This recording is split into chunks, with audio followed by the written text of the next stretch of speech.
right, settle down everybody. Further in ways only Apple can, and I'd like to introduce it to you now. Only Apple can. Yeah. Okay, I get it.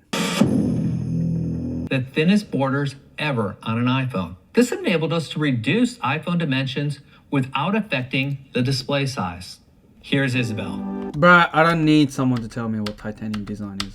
Alright, it's cool. I get it. The mute switch that they got rid of. What's that all about? Between ring and silent, you simply press and hold the button to confirm your intent. And you can choose from a set of actions and easily switch between them. Or you can use shortcuts to open up an even wider set of options, from simply launching your favorite app to running your own custom shortcuts. The action button. That's cool. But I bet you any money that there's an app on the Android store that does exactly that. I'm pretty sure. But that is pretty cool how the iPhone, the one that's not meant to be customizable, is giving you a customizable button. I don't care about all the other stuff. It's the Shortcuts app. So that, I think, would be cool. Hello? Oh, yeah. I can be there in like less than 10 minutes. My baby is not well. So I'll get back to this. I went to pick up my fat baby because of a fever and picked her up a little earlier. You know, this has nothing to do with the iPhone 15 launch or whatever, but this is what actually happens behind the scenes of a dad YouTuber. All dad YouTubers go through what I'm going through right now. It's finished now. No, there's no more. Then I waited for both fat babies to fall asleep. And now, back to the event.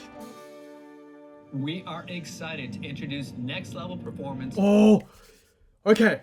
Most people don't give a crap about what's inside the chipset, but I care a lot about it. It's efficiency. The Snapdragon 8 Gen 2 chip is great, not because of the performance gains that it has over the previous gen, but because it's much more efficient. Phones like the Zenfone 10 have the exact same battery capacity, yet last 2-3 hours longer than the previous Zenfone 9. Now, I'm just hoping that it is 3 nanometers. Please. And more Pro capabilities than ever with the A17 Pro. Here's Shri. At the foundation of this new chip is the transistor technology. Yes, come on. And this is the industry's first 3-nanometer chip. Yes! These 3-nanometer transistors. I think this is the biggest update to iPhone since the iPhone 10, mainly because of this chipset. But for our Pro models, we included a new USB controller. For USB 3? Come on, man. Oh, let me coin this here right now.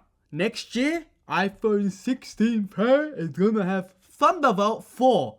40 gigabits per second or some crap like that. Watch. That's up to 20 times faster than USB 2, enabling much higher transfer speeds. I think this is why I moved to Android, because this kind of marketing works on most people. Like, my wife would see this and be like, 20 times faster than USB 2. But what she doesn't realize is USB 2, bro, that's been around since 1988.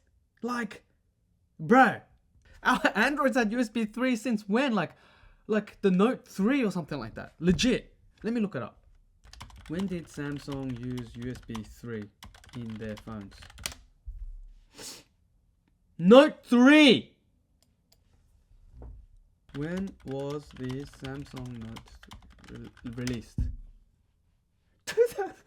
Literally 10 years ago. And Apple's like 20 times faster. How do they have the audacity to do this? And that's why a lot of these Android users, like you and me, are geeks that don't get tricked by crap like this. Sorry for venting. Even though I'm venting at this, I kind of want it. The groundbreaking innovation of A17 Pro is a brand new GPU ray tracing, featuring the fastest ray tracing performance in any smartphone. Division? Division result games. But that's not all. Games like Resident Evil Village No. and Resident Evil 4, once only available on consoles, can now be played on iPhone thanks to A17 Pro. What?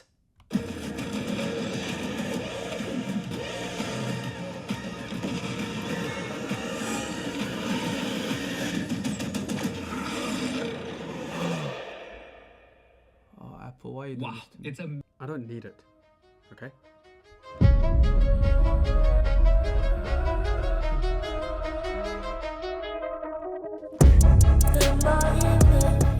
It is the actual iPhone 15 Pro. Yeah, here you go. I peeled it off. The keynote did convince me to get it. I looked up the dimensions and check this out. In terms of the height, they're literally the same. In terms of the width, they are like, oh my goodness, like 0.5 millimeters off. Same freaking form factor. So thinning out the bezels did actually work, rounding out the corners, and it's being a tad thinner than the Zenfone kind of makes it a bit more comfortable to hold, if you get what I'm saying. Now, obviously the battery is not going to be as good. There's a 3200 milliamp hour, something like that, versus a 4300 milliamp hour. But iOS is more efficient. I just learned something really cool as hell. iPhone 10, 5.7 inch screen, and these bezels are freaking fat compared to the iPhone 15 Pro. But what I just realized was, when I put them side to side like this, the iPhone 10 is actually wider because of the bezels. That's absolutely bananas.